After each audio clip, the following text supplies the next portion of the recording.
Risk analysis থেকে রিস্কে planning এ আমরা ছিলাম।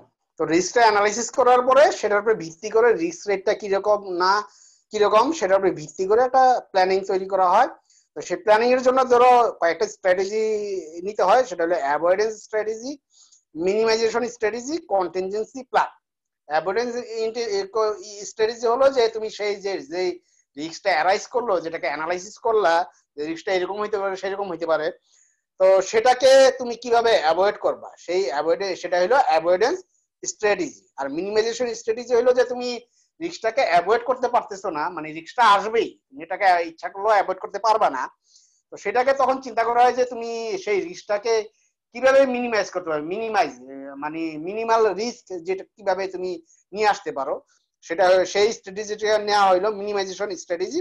আর তারপর হলো কন্টিনজেন্সি প্ল্যান। কন্টিনজেন্সি প্ল্যান হলো বিকল্প একটা উপায়। হ্যাঁ, তো তুমি এটা হলো তোমার তোমার দ্বিতীয় একটা প্ল্যান আর কি, যে তুমি যদি এই রিস্কের কারণে যদি তুমি এটা করতে না পারো, তাহলে বিকল্প কোন উপায়ে তুমি করবা, সেটা হলো কন্টিনজেন্সি প্ল্যান।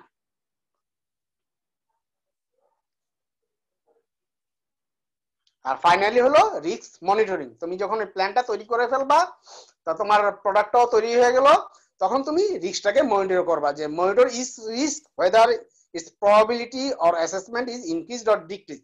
যে তুমি যে রিস্ক রেটটা যেটা বললাম, যে সূত্র যেটা প্রবাবিলিটি ইনটু সিভিয়ারিটি, হ্যাঁ, সেটা দিয়ে রিস্ক রেট যেটা পাইলা, তুমি মনিটর করবা যে তুমি যে রিস্ক রেটটার উপরে ভিত্তি করে প্ল্যানটা করছিলা, হ্যাঁ, তো সেই প্ল্যানের রিস্কটা কি ইনক্রিজ করছে নাকি ডিক্রিজ করছে, সেটা মনিটর করবা, সেটা হলো রিস্ক মনিটরিং। এটাই ছিল আমাদের আজকের ক্লাস। কারো কোনো কোশ্চেন থাকলে বলতে পারো। আর দ্বিতীয় হলো যে বুঝতেই পারতেছো এই চ্যাপ্টারটা খুবই ইম্পর্টেন্ট এবং এই চ্যাপ্টার থেকে কোশ্চেন থাকে।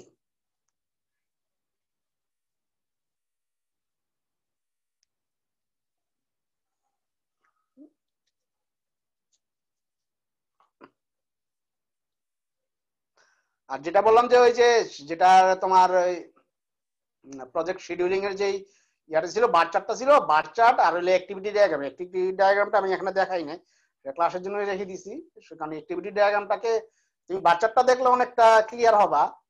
আর হলো অ্যাক্টিভিটি ডায়াগ্রামটা দেখলে মোটামুটি পুরোপুরি ক্লিয়ার হয়ে যাবে আর কি, যে শিডিউলিংটা কি হয়।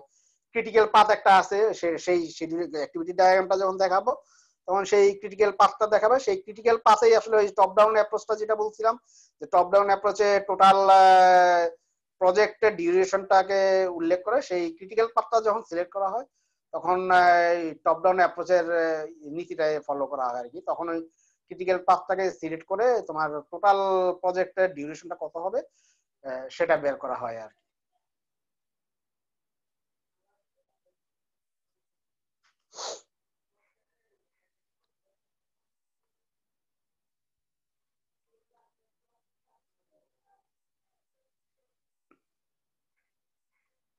ঠিক আছে। আর তাহলে আর তোমাদের প্রজেক্টের সেটা কি তোমরা কি কথাবার্তা বলেছো, জানো তো?